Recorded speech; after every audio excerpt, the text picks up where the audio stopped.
Alhamdulillahi Rabbil Alamin. Wa bihi nasta'inu ala umuri dunya waddin. Nasta'inuhu wa nastaghfiruh. Wa na'udzu billahi min shururi anfusina wa min sayyiati a'malina. Faman yahdihillahu fala mudilla lahu wa man yudlil fala hadiya lahu. Ashhadu an la ilaha illallah wahdahu la syarika lahu wa ashhadu anna Muhammadan 'abduhu wa rasuluhu la nabiyya ba'dahu. Amma ba'd. Puji syukur kehadirat Allah Subhanahu wa taala yang masih melimpahkan rahmat dan nikmat-Nya.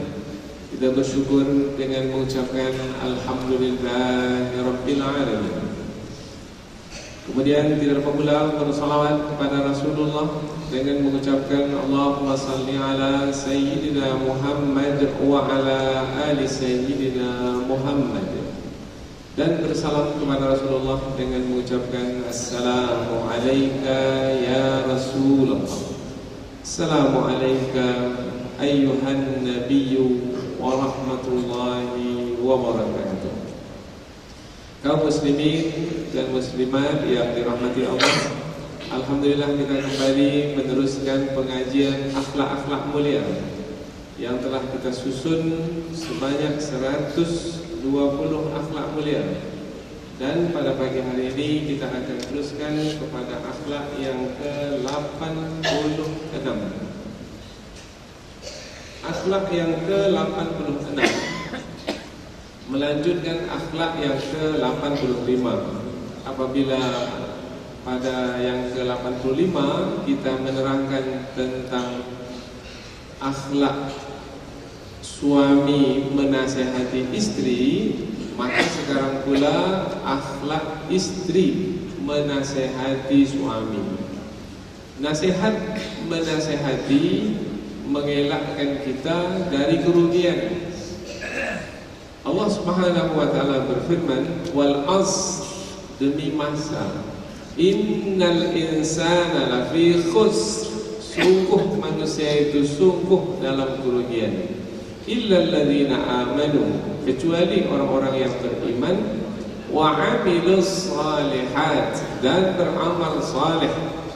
Kemudian yang ketiga, di samping iman dan amal saleh, wa tawasau bil haqq, saling nasihat menasihati. Saling nasihat menasihati supaya tetap dalam kebenaran.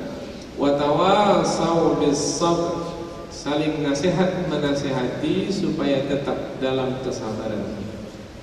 Termasuklah antara suami istri, nasihat menasihati antara suami istri. Suami menasihati istri, istri menasihati suami.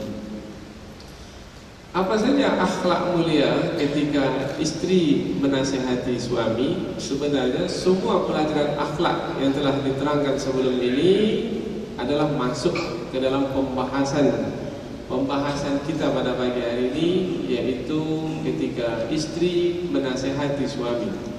Yaitu istri ketika menasihati suami mestilah ikhlas. Istri ketika menasihati suami mestilah berilmu, mestilah dengan kasih sayang, dengan kesabaran, dengan tetap pendirian, yaitu terus menasihati tanpa bosan, kemudian mengiringi dengan doa dan seterusnya. Bukan itu yang mau kita pelajari, karena akhlak-akhlak yang seperti itu sudah kita terangkan semenjak pelajaran akhlak yang pertama. Yang paling penting ketika istri menasihati suami adalah memahami kedudukan suami sebagai suami. Seperti mana pelajaran sebelum ini, yang paling penting ketika suami menasihati istri adalah memahami kedudukan istri sebagai istri. Istri wanita, perempuan. Istri wanita adalah seperti mana yang disebutkan oleh Rasulullah, diciptakan dari tulang rusuk laki-laki, yang tulang rusuk tersebut adalah bengkok.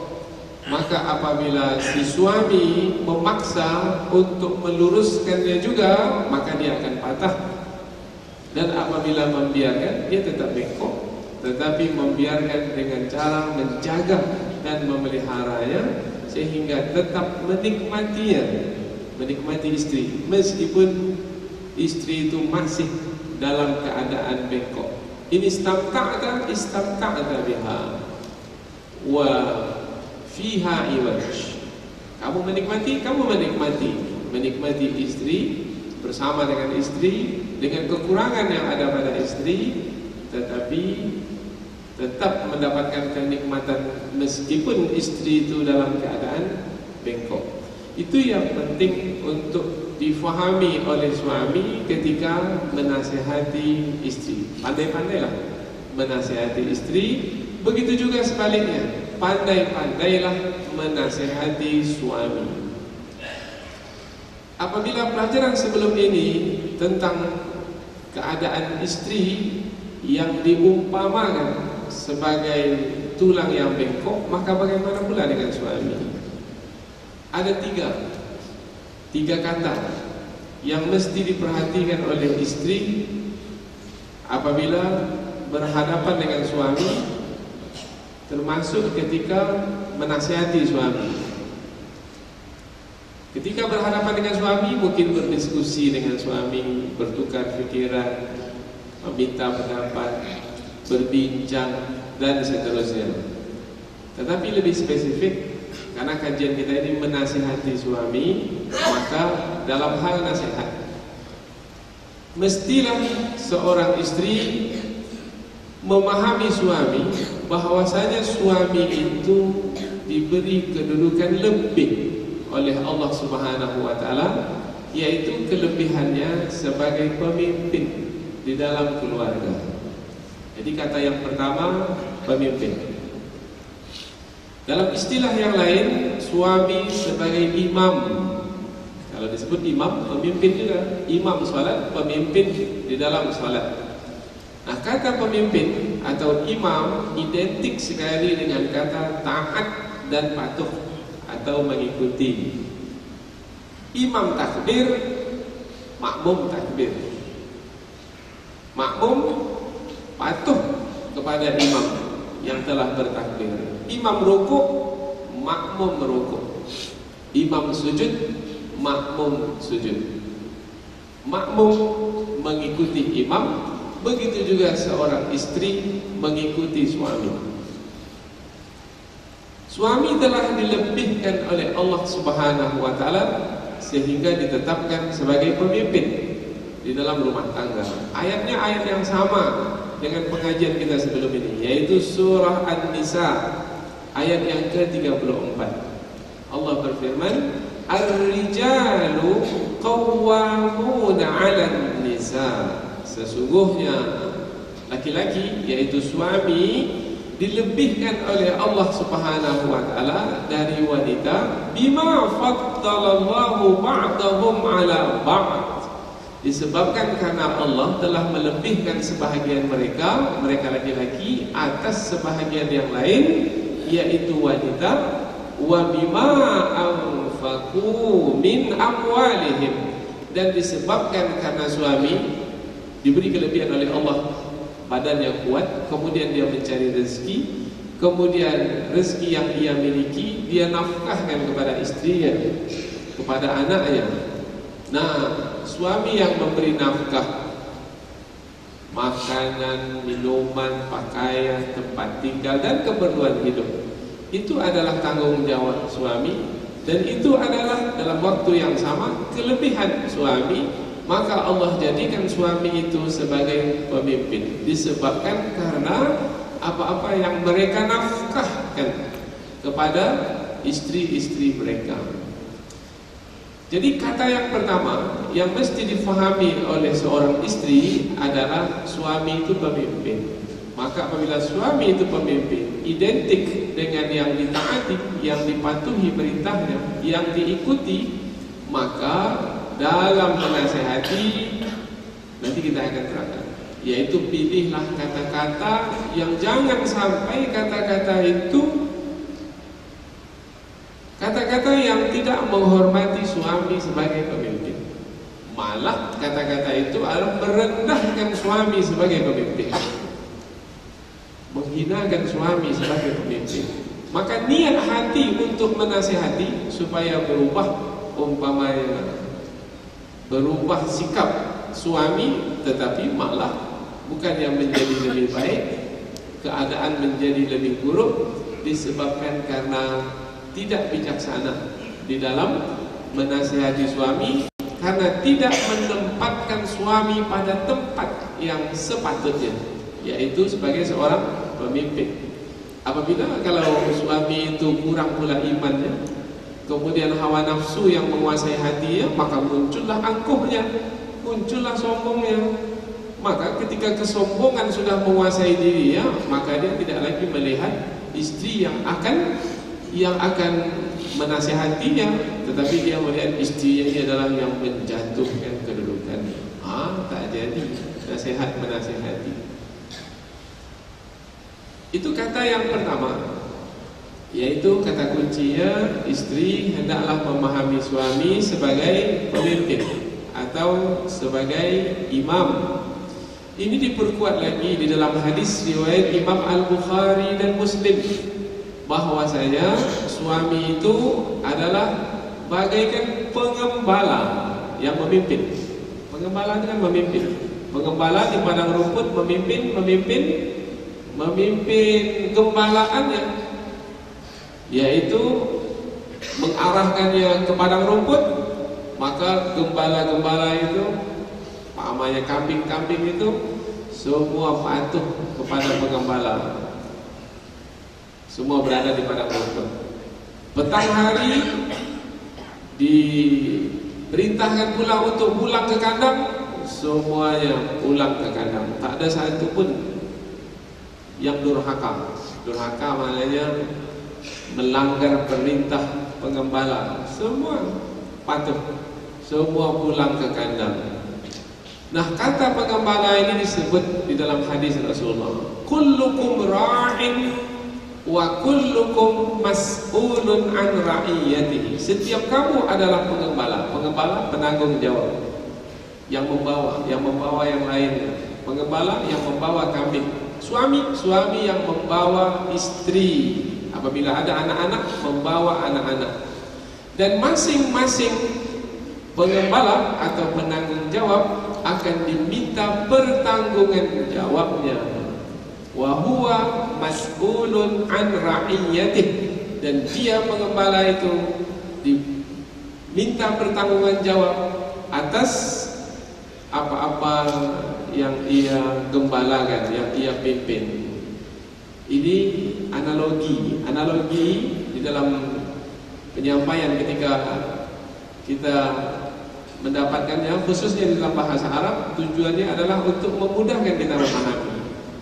Oh, rupanya pemimpin pada kalangan manusia adalah seperti pemimpin pada kalangan binatang ternak, sama. Perumpamannya adalah sama. Kemudian disebutkan apabila suami itu adalah pemimpin bagi semua ahli keluarganya, termasuk istri dan anak-anaknya, tidak demikian kedudukan seorang istri.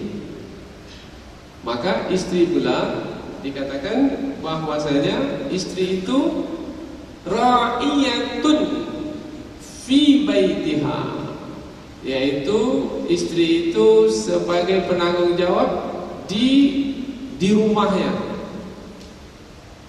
tidak ke atas suaminya, tapi ke atas anak-anaknya. Wahia mas'ulatun an ra'iyatiha. Dan istri itu bertanggung jawab atas apa-apa yang diamanahkan untuk menjalankannya, yaitu anak-anak. Maka oleh karena suami diminta pertanggungjawabnya berkaitan dengan istri dan anak-anaknya, dan istri pula hanya diminta pertanggungjawab kepada yang berkaitan dengan anak-anaknya, tidak kepada suaminya, maka hadis ini menerangkan bahwasanya kedudukan suami lebih tinggi dari kedudukan istri, Kemudian kedudukan suami adalah pemimpin bagi istri dan anak-anak. Maka istri ketika memahami suami, pahami baik-baik bahwasanya suami yang dinasihati itu adalah seorang pemimpin dalam rumah tangga. Maka bagaimana menasihati pemimpin? Berbeda ya. Ketika pemimpin menasihati orang-orang yang dipimpin, berbeda dengan orang-orang yang dipimpin, kedudukannya lebih rendah ketika menasihati pemimpin yang memiliki kedudukan yang tinggi. Kalau apabila kaitannya dengan adab, akhlak, maka mesti mempertimbangkan kedudukan tersebut. Bahkan Allah Subhanahu wa taala juga menerangkan dengan menggunakan kata derajat. Tadi menggunakan kata qawwamun. Qawwamun dari kata qama yaqumu, berdiri, kaitannya dengan kekuatan. Suami diberikan kekuatan lebih, kekuatan badan diberikan kekuatan lebih, kekuatan pikiran diberikan kekuatan lebih, kekuatan dalam mencari rezeki dan menjalankan kehidupan. Satu lagi yaitu diberi kedudukan yang tinggi, derajat. Kata derajat ini disebutkan di dalam surah Al-Baqarah. Surah Al-Baqarah ayat 228. Ayat ini panjang. Kita ambil yang berkaitan dengan laki-laki ditinggikan beberapa derajat, ditinggikan satu derajat dari perempuan. Suami ditinggikan dari istri satu derajat. Walahunna mithlul ladzi 'alaihinna bil ma'ruf. Bagi istri-istri itu memiliki hak. Mereka memiliki hak yang haknya itu sama dengan kewajiban yang mereka jalankan. Sebanyak mana kewajiban mereka jalankan, sebanyak itu hak mereka dapatkan. Begitu juga suami. Dari sisi hak dan kewajiban seperti mana yang ditetapkan oleh Allah Subhanahu wa taala. Hanya saja suami itu diberikan kelebihan. Berikutnya Allah berfirman, "Walirrijali 'alaihinna darajah." Dan bagi laki-laki itu dilebihkan, ditinggikan dari perempuan darajah, satu derajat. Wallahu azizul hakim, dan Allah maha perkasa lagi maha bijaksana. Ulama tafsir menjelaskan derajat yang dimiliki oleh suami yang lebih dari istri itu apa? Jawabannya banyak. Di antaranya adalah seperti yang telah dijelaskan tadi, yaitu diberikan kewajiban. Diberikan kewajiban dalam memberi nafkah. Nah, karena diberi kewajiban dalam memberi nafkah, maka dia menjadi lebih dari istri. Dilebihkan dalam mencari nafkah, Allah kuatkan badannya dan juga akal fikirannya, geraknya cepat dalam mencari rezeki.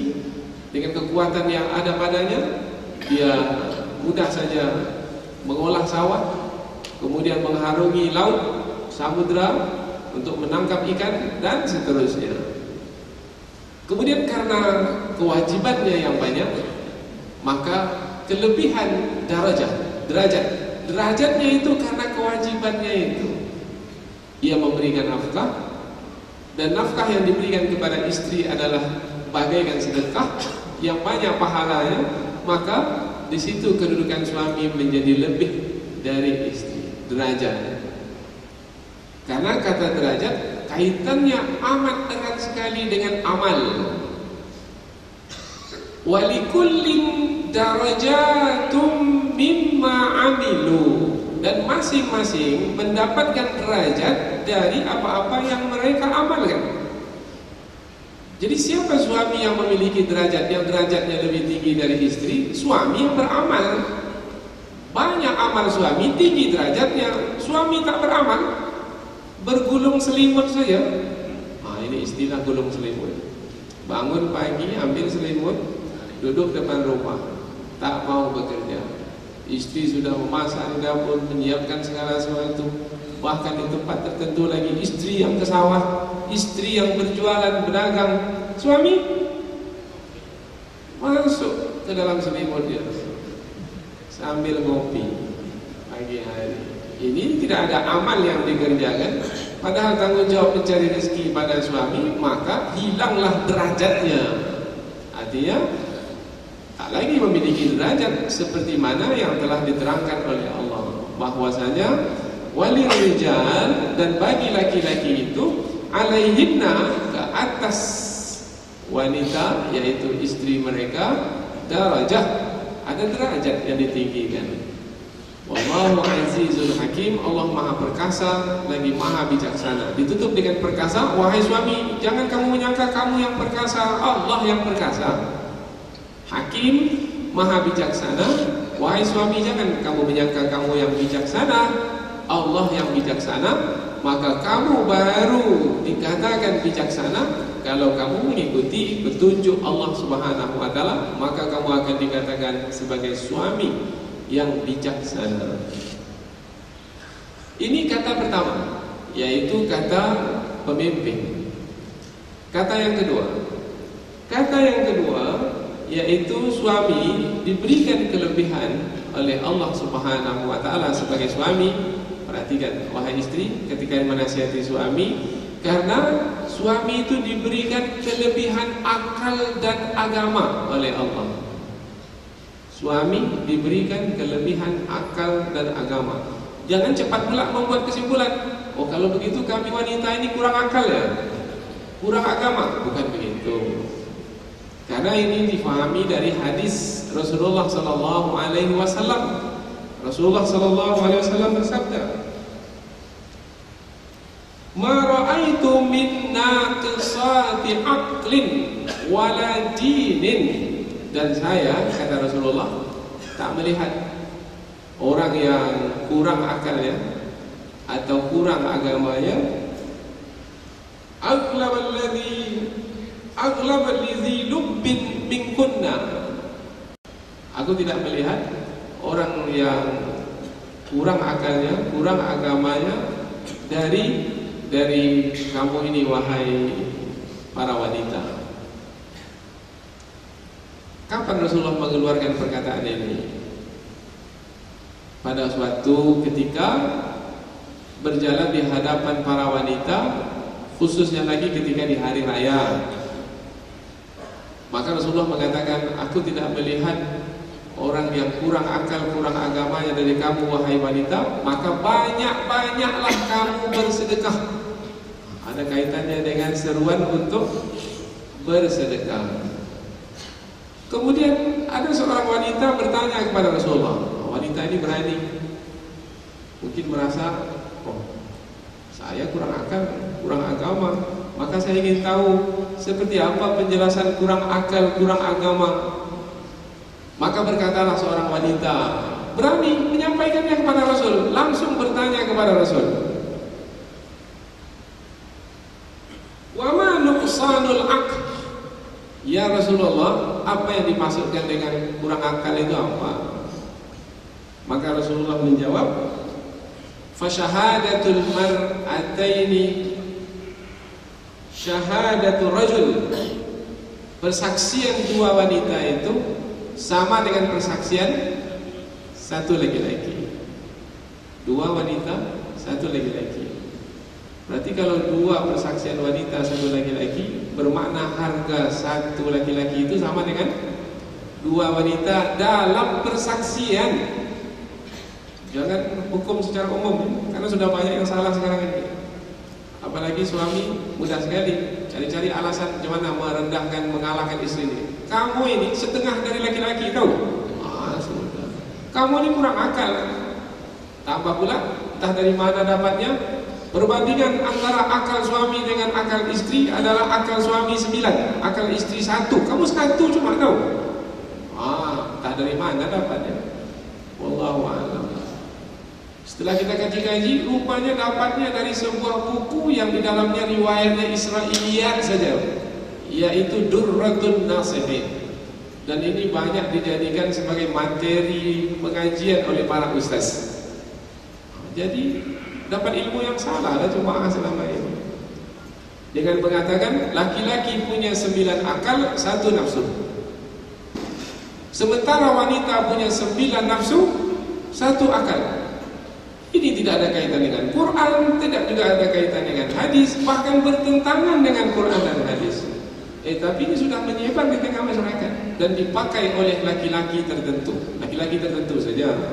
Laki-laki dalam kelas kita ada. Dalam pengajian kita ini ada.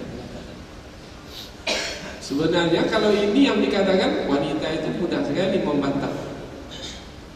Kamu wahai laki-laki punya akal 9, nafsu kamu 1. Tapi banyak di antara laki-laki meskipun akalnya 9, nafsunya 1, hilang akalnya di hadapan wanita. Hanya nafsunya 1 saja, tapi karena nafsunya yang 1 hilang akalnya yang 9. Sehingga ia melakukan perzinahan, melakukan perselingkuhan. Maka jatuh sekali nilai laki-laki sebagai yang berakal. Maka kita tak mau memperhatikan riwayat-riwayat yang seperti itu, karena riwayat yang seperti itu tidaklah membawa kita melainkan lebih jauh lagi dari kesesatan. Jadi tersesat kita itu. Kita ambil saja ayat-ayat Quran dan hadis-hadis Nabi. Apa tadi jawaban dari Rasul yang menerangkan bahwasanya perempuan itu kurang akalnya? Persaksian. Kalau disebut persaksian, maka kita menjumpai di dalam ayat yang paling panjang dalam Al-Quran tentang persaksian yang berkaitan dengan hutang. Kalau kita berhutang atau memberikan piutang, ditulis kemudian dipersaksikan dengan 2 orang saksi laki-laki. Kemudian kita tak menjumpai 2 orang saksi laki-laki, maka boleh digantikan 1 orang saksi laki-laki, yang satunya lagi itu boleh digantikan dengan 2 perempuan. Kemudian ada penjelasan, yaitu penjelasan di dalam Al-Quran, antadilla ihdahuma fatudzakkira ihdahumal ukhra, yaitu mengapa 2 perempuan? Sebab kalau yang satu dia tidak ingat, lalai, lupa, maka yang satu lagi mengingatkan bahwasanya memang telah ada perjanjian hutang piutang sekian jumlahnya dan mesti dibayar pada masa sekian lamanya. Nah, yang wanita yang satu ini mengingatkan yang satu lagi. Itu yang dimaksudkan dengan kurang akal. Jadi bukan di semua keadaan kurang akal, enggak. Maka lebih dikhususkan lagi, yaitu dalam perkara muamalat yang biasanya digeluti oleh laki-laki. Apa sebab? Sebab biasanya wanita itu tidaklah menggeluti muamalat ini. Umpamanya jual beli, hutang piutang, ini urusan laki-laki. Nah, kalau ini adalah urusan laki-laki, biasanya laki-laki sangat mengingat sekali. Begitu juga tentang perempuan. Perempuan apa yang sangat ia ingat? Yang berkaitan dengan penyelenggaraan rumah tangga itu sangat ingat sekali. Kalau suami tak ingat. Kalau istri wanita dalam hal rumah tangga sangat terperinci sekali dan ingat. Kalau suami banyak tak ingatnya. Oh, berarti maksud kurang akal ini kaitannya dengan muamalat. Karena ada penjelasan di dalam Al-Quran dan juga dalam hadis Rasul berkaitan dengan persaksian. Karena kita menjumpai juga banyak wanita-wanita hafal Al-Quran 30 juz. Laki-laki pula tak banyak hafal Quran. Coba menghafal Quran, yang dihafal sedikit, yang lupa banyak. Istrinya pula cepat sekali menghafal. Kalau begitu bertentangan dengan makna kurang akal tadi, maka kita pahami tidak. Makna kurang akal di situ adalah yang berkaitan dengan tugas-tugas laki-laki seperti hutang piutang, jual beli dan seterusnya. Maka laki-laki setelah mendengar pengajian ini jangan gunakan kata lagi kamu kurang akal ini. Ada suami yang mengatakan itu yang kurang akal karena tak belajar. karena kaitannya itu adalah dengan pekerjaan laki-laki. Wa amma nuqsanuddin, dan adapun kurang agama, istri itu disebut kurang agama tadi oleh Rasulullah. Jangan fahami bahwasanya si istri ini kurang ketaatannya kepada Allah, kurang kekhusyuannya kepada Allah, kurang dekat kepada Allah. Enggak. Apa sebab? Ada penjelasan dari Rasulullah, yaitu fa inna ihdakunna tuftiru Ramadan. Karena ada di antara kamu wahai wanita, ada yang tidak puasa Ramadan. Apa sebab tak puasa Ramadan?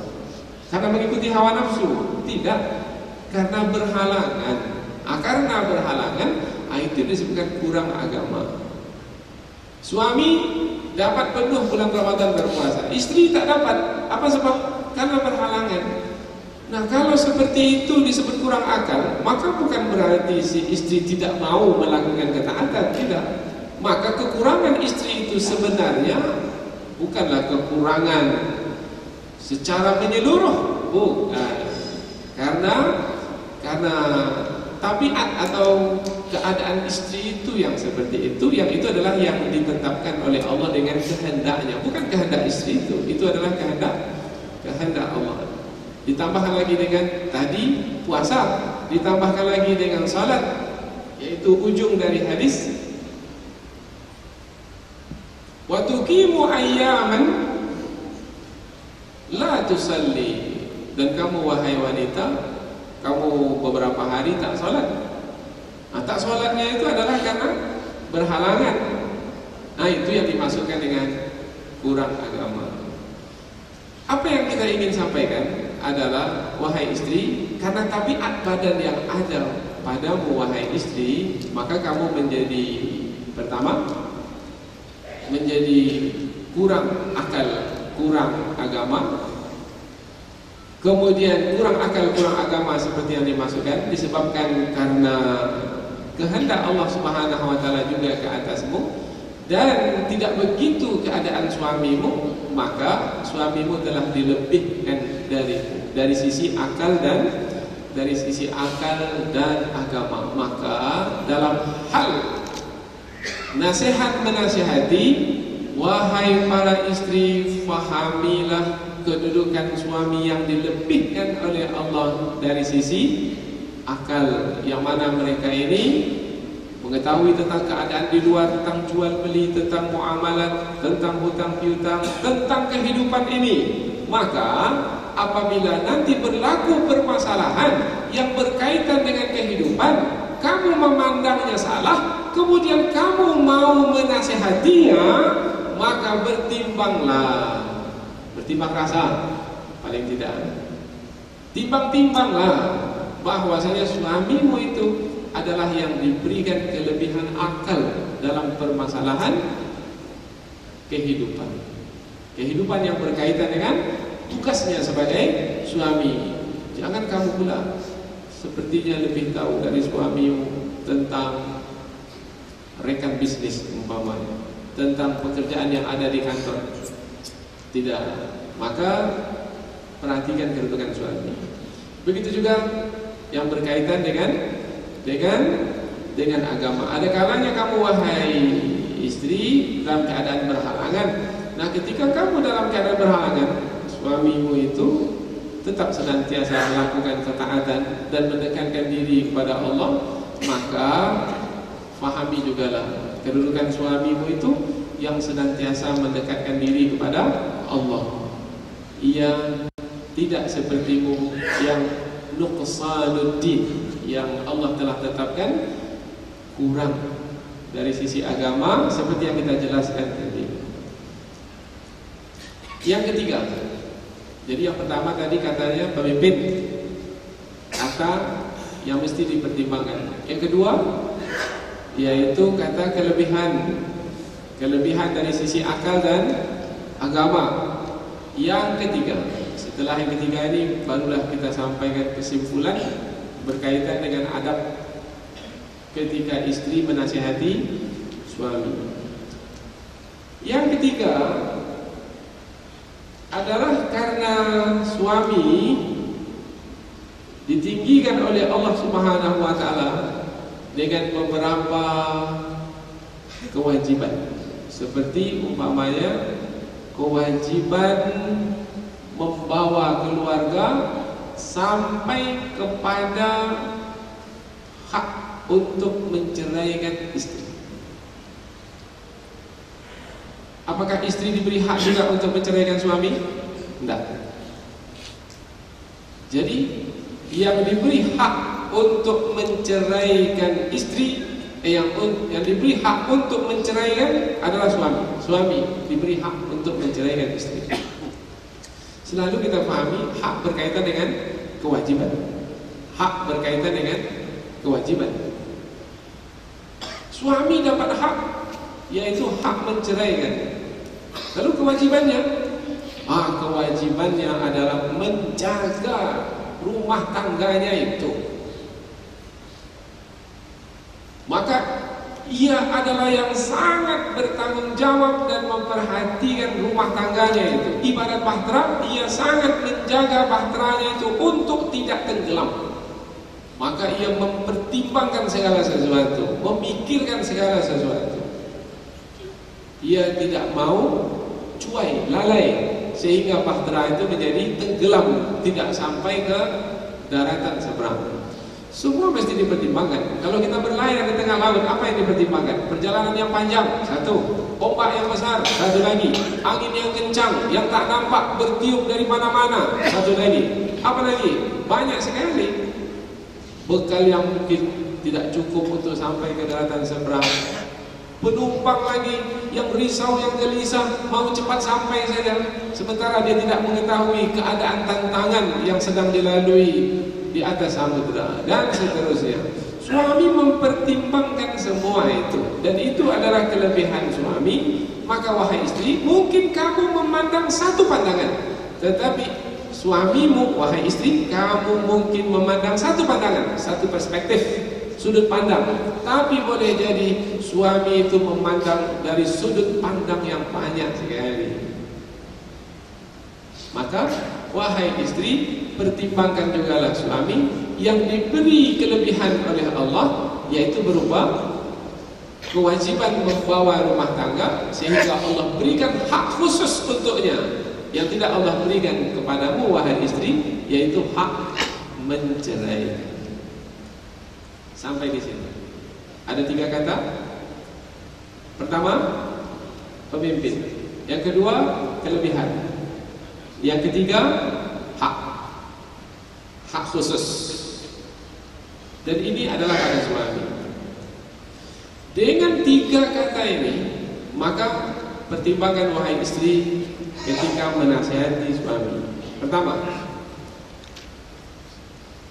suami itu manusia biasa juga, bukannya malaikat. Suami laki-laki manusia biasa juga yang pasti melakukan kesalahan. Tidak ada yang luput dari melakukan kesalahan. Kullu bani Adama khata'. Setiap anak Adam itu melakukan kesalahan. Wa khairul khata'ina tawwabun. Dan sebaik-baik yang melakukan kesalahan itu adalah yang bertaubat kepada Allah. Maka istri apabila mendapati suaminya telah melakukan kesalahan, kemudian ia menasihatinya, tujuannya adalah suami itu bertaubat kepada Allah. Itu tujuannya. Berarti suami itu melakukan kemaksiatan? Ya, boleh jadi. Di situ muncul nasihat menasihati. Nasihat menasihati supaya tetap dalam kebenaran, nasihat menasihati supaya tetap dalam kesabaran. Sekali dinasihati, mungkin suami itu belum berubah. Ulang saya lagi. Nasihat menasihati supaya tetap dalam kesabaran. Sebaik-baik yang melakukan kesalahan adalah yang bertaubat kepada Allah. Ini disebutkan dalam hadis riwayat Imam At-Tirmidzi dan riwayat Imam Ibnu Majah. Namun niat hati itu baik, wahai istri, menasihati suami yang melakukan kesalahan, yang memang tidak ada suami yang luput dari kesalahan kecuali Nabi dan Rasul. Suami kita, suami manusia biasa seperti yang lainnya, pasti melakukan kesalahan. Ada kalanya melakukan dosa kecil, Tetapi ada kalanya melakukan dosa besar. Tak mau sholat, tak mau mengeluarkan zakat, rasanya nisab sudah cukup, sudah bertahun-tahun. Asik saja uang itu diputar untuk berdagang. Kemudian istri ingin menasihati suami. Istri mendengar pengajian bahwasanya janganlah berhubungan lagi dengan riba, karena suami ini sibuk saja pinjam dari bank konvensional, riba. Sementara istri sudah mengaji bahwasanya siapa yang berinteraksi dengan riba, pemberi penerima menjadi saksi, maka sama seperti berzina, perbuatan terkutuk, tercela. Mungkin suami ini karena sibuk mencari rezeki, tak pernah mengaji, tak terdengar kata riba itu. Maka istri mendengarnya pula. Nah, istri ini mau menasihati suami yang telah melakukan kemaksiatan, umpamanya riba. Apalagi yang lain, banyak sekali. Umpamanya lagi suami yang mengambil hak orang lain, umpamanya suami yang memutuskan silaturahim, suami yang mungkin durhaka pada orang tua, suami yang pergi ke dukun menyekutukan Allah, suami yang banyak juga kalau disebut satu persatu. Istri mengetahui, nah bagaimana menasihati suami yang seperti ini. Ingat, tadi ada 3 kata. Pemimpin ada kelebihan akal dan juga agama. Kemudian satu lagi diberi kelebihan, ada hak-hak mencerai. Hati-hati, tak pandai menasihati, suami bisa saja menggunakan haknya itu, yaitu hak mencerai, mentalak. Tapi boleh jadi suami ini tergesa-gesa dalam keadaan marah. Akhirnya nasihat yang ingin hati sebenarnya memperbaiki suami supaya dari buruk menjadi baik, keadaan malah menjadi lebih buruk lagi. Maka hati-hati. Hati-hati yang kedua lagi. Tadi hati-hati pertama. Hati-hati kedua yaitu dengan adanya 3 kata itu. Kalau suami kurang iman, apanya yang kuat? Yang berlebih, hawa nafsu. Kalau hawa nafsu itu lebih menguasai akal suami, maka yang 3 ini berpotensi menjadi buruk. Kepemimpinan yang diberikan kepada suami bisa membuat suami itu menjadi angkuh, menjadi sombong, menjadi keras kepala dan tak mau dinasihati. Kamu pula menasihatiku, aku ini laki-laki, kamu tahu? Itu tak menganga lagi, itu giginya udah bertemu atas dengan bawah. Kamu ini siapa? Nah, karena dia dilebihkan dari sisi kepemimpinan itu, kelebihan itu bisa menjadi sebab untuk sombong, untuk angkuh, tidak mau menerima nasihat. Kalau diberi nasihat, akhadathul izzatu bil ithmi, maka menjadi angkuh dan sombong. Hati-hati wahai istri, salah menasihati suami, karena suami itu diberikan kelebihan dari sisi kepemimpinan, bisa membuat suami itu menjadi angkuh dan sombong. Maka pandai-pandailah wahai istri. Yang kedua, oleh karena suami itu diberikan kelebihan akal, tadi kita sebut kelebihan akal, kelebihan agama, boleh jadi karena hawa nafsunya menguasai hatinya, suami itu menyangka, tapi persangkaan saja, menyangka, tak perlu dinasihati. Saya ini, akal saya ini lebih dari kamu, saya bisa menyelesaikan masalah saya sendiri, tak perlulah kamu memberi nasihat kepada saya. Saya tahu apa yang saya buat. Kalau dah tahu yang dia buat, tak timbullah masalah. Masalah itu timbul karena dia tak tahu apa yang dia buat atau salah yang dia buat. Tetapi mengapa keluar kata-kata itu? Sebabnya adalah karena mungkin karena hawa nafsunya menguasai hatinya, dan istri pula tidak pandai menasihatinya, keluarlah kata-kata itu. Jadi kata-kata pertama jangan sampai melahirkan angkuh dan sombong. Kata-kata kedua jangan sampai melahirkan suami nanti mengatakan bahwasanya ia bisa menyelesaikan masalahnya sendiri karena akalnya lebih berbanding istri. Yang ketiga, setelah itu baru masuk kesimpulan akhir penutup pengajian, yaitu yang ketiga, Tadi yang ketiga apa kata kunci tadi? Hak ya. Hak yaitu apa hak suami pada istri? Cerai. Maka apabila hawa nafsu menguasai hati suami karena ia telah diberi hak mencerai, maka si suami ini hilang akalnya karena hawa nafsu menguasai hatinya. Aku yang menjadi penentu di rumah ini. Kalau memang iya, udah keluar kata-kata yang karena egonya, karena angkuhnya, karena sombongnya, karena dia mengatakan dia bisa menyelesaikan masalah sendiri. Maka karena saya menjadi penentu di rumah ini, baik kalau begitu kamu janganlah teruskan lagi itu. Kamu saya cerai. Allah. Karena istri tak bisa menentukan ketika itu. Karena hak cerai hanya pada suami. Jangan sampai 3 kata itu keluar dari suami akibat salah dalam menasihati. Yaitu kata pertama, kata yang keluar dari aku dan sombong, keangkuhan dan kesombongan. Kata yang kedua, kata yang keluar dari pendirian suami yang bisa menyelesaikan masalah sendiri karena kelebihan akal. Dan yang ketiga, kata cerai. Kononnya ia adalah sebagai penentu dalam rumah tangga. Kesimpulan, yaitu si suami apabila melakukan kesalahan, dan setiap anak Adam melakukan kesalahan, tidak ada yang tidak melakukan kesalahan kecuali Nabi dan Rasul. Maka yang melakukan kesalahan sebaik-baiknya adalah yang bertaubat kepada Allah. Mungkin suami yang melakukan kesalahan tidak mengetahui ia melakukan kesalahan, istri yang mengetahui.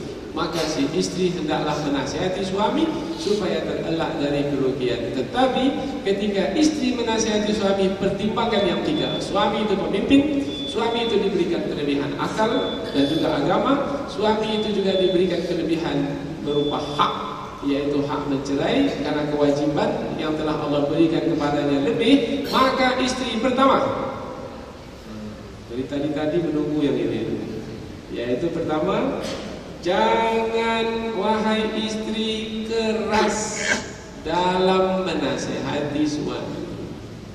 Kalau suami itu keras karena memang sudah wataknya itu keras, karena dia pemimpin, diberikan akalnya, kemudian merasa diberikan penentu, dia keras, maka jangan keras dilawan dengan keras. Ini betul gitu. Besi jangan dilawan dengan besi. Tapi besi dilawan dengan apa? Sehingga besi itu bisa cair. Dengan api. Api itu tak keras, lembut saja. Tapi membakar, melunakkan besi, membengkokkan besi, bahkan mencairkan besi. Tapi untuk mencairkan besi langsung cair? Hendak dipanasi dulu. Maka wahai istri, buatlah langkah-langkah dalam menasihati. Jangan langsung to point saja, langsung kepada poinnya. Enggak, berikan pendapat. Sekali berikan pendapat masih berkerut kening suami itu, nampaknya masih belum menerima, maka ulang sekali lagi. Masih belum juga nampaknya, masih menggeleng juga nampaknya. Beri lagi pendapat yang ketiga, keempat, kelima, keenam, sampailah nanti pada akhirnya mengangguk. Kadang-kadang suami pun sudah mengangguk, tapi kepalanya belum mengangguk. Itu ada suami yang seperti itu. Dia sudah mengangguk sebenarnya, tapi kepalanya masih tetap ditahannya. Di depan suami, di depan istri saya tak mau mengangguk, meskipun saya sudah menerima pendapatnya ya. Pagi dia sudah menerima, tapi belum mengangguk lagi. Ngangguknya nanti petang hari. Itu pun mengangguknya, apa yang kamu katakan tadi pagi wahai istriku, betul juga. Alhamdulillah. Jadi jangan minta kata betul itu langsung setelah memberi nasihat. Enggak. Kadang-kadang petang hari baru dapat, kadang-kadang 2-3 hari baru dapat. Maka jangan keras dilawan dengan keras. Satu lagi, karena 3 kata tadi, pemimpin, diberi kelebihan, ada hak. Maka wahai istri, ada di antara suami itu yang tidak mau dinasehati secara langsung.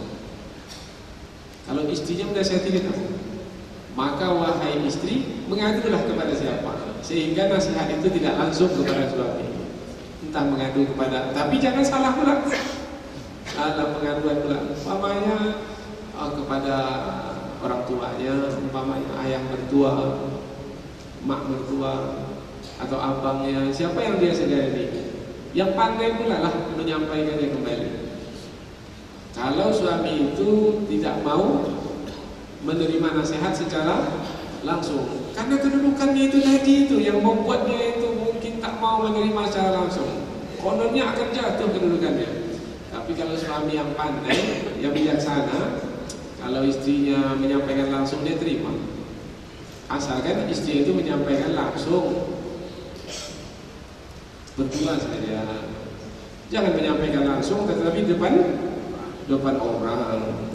Maka langsung tetapi dengan memperhatikan keadaan dan suasana. Yang ketiga, yang pertama tadi jangan keras dilawan dengan keras. Yang kedua, langsung. Yang ketiga,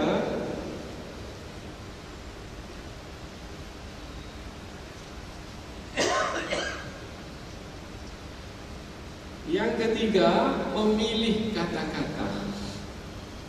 Disinilah kepintaran istri, pilih kata-kata. Dia ada kata-kata yang sangat tidak disukai oleh suami, maka jangan gunakan kata-kata ini. Umpamanya kata-kata sudah dinasihati tak mau, ya emanglah susah untuk menerima nasihat, tak sampai antena itu. Umpamanya S1 pun tak selesai.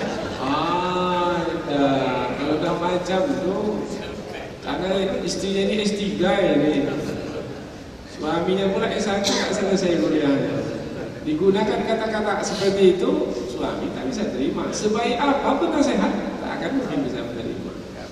Maka wahai istri, pergunakanlah kata, pilih kata yang terbaik. Cemanalah. Atau mungkin seakan-akan nasihat itu bukan dari dirinya, umpamanya. Bang, saya ada dengar nasihat yang sangat bagus sekali dari Imam Hasan Al-Basri. Ini bunyinya, padahal itu nasihat pada suami itu. Nah, suami itu merasa juga, ini macam langsung kepada saya ya. Tapi tak ada istri mengatakan seperti itu. Allah, hebat kalau istri ini pintar dalam memilih kata-kata, yaitu kata-kata yang tetap memuliakan suami, kata-kata yang tetap menghormati suami, meninggikan suami. Karena yang tiga tadi itu, pemimpin diberikan kelebihan dan diberikan hak. Jangan sampai dia menyalahgunakan hak. Yang terakhir, yaitu ketika istri telah menasihati suami, maka simpan rapat-rapat nasihat terhadap suami. Andaikan telah berubah suami itu karena nasihat kita, jangan sampaikan kepada orang lain, suami saya itu berubah karena nasihat saya itu.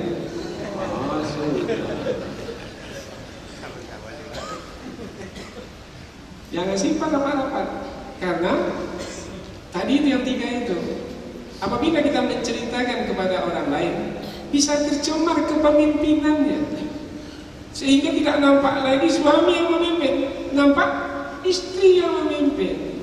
Maka dijaga kepemimpinan suami, dijaga kelebihan suami yang diberikan kelebihan akal agama dan seterusnya. Jaga rapat-rapat, simpan sehingga tidak ada satupun yang tahu kecuali Allah Subhanahu wa Ta'ala. Dengan demikian, maka mudah-mudahan suami ini akan mudah berubah. Meskipun telah banyak melakukan kesalahan dan berterusan melakukan kesalahan, bahkan bukan kesalahan kecil, kesalahan besar-besar, tapi karena si istri ini yang pandai menasihati suami, dengan akhlak dan adab menasihati suami, memperhatikan kelebihan yang Allah berikan pada suami, maka alhamdulillah dengan adab dan akhlak tersebut, nasihat itu berhasil. Dan Allah Subhanahu wa Ta'ala mudah-mudahan akan terus memberikan perlindungan dan pertolongan kepada kita, sehingga menjaga rumah tangga kita, sehingga kehidupan kita dalam rumah tangga diantaranya diselamatkan dari kerugian, yaitu dengan nasihat menasihati, supaya kita ini mudah-mudahan alhamdulillah, mudah-mudahan dengan pengajian ini, mudah-mudahan insyaallah dengan ilmu yang kita miliki ini sebagai bekal, mudah-mudahan insyaallah alhamdulillah dapat ilmu ini, kita tepat dalam menasihati istri, dan kita juga tepat dalam menasihati suami. Nasihat menasihati supaya tetap dalam kebenaran, nasihat menasihati supaya tetap dalam kesabaran sehingga terelak dari kerugian. Mudah-mudahan dua pengajian ini, pengajian yang ke-85 dan sekarang 86 dari 120 akhlak mulia ada manfaatnya insyaallah. Subhanakallahumma wa bihamdika asyhadu an la ilaha illa anta wa astaghfiruka wa atubu ilaik. Wassalamualaikum warahmatullahi wabarakatuh.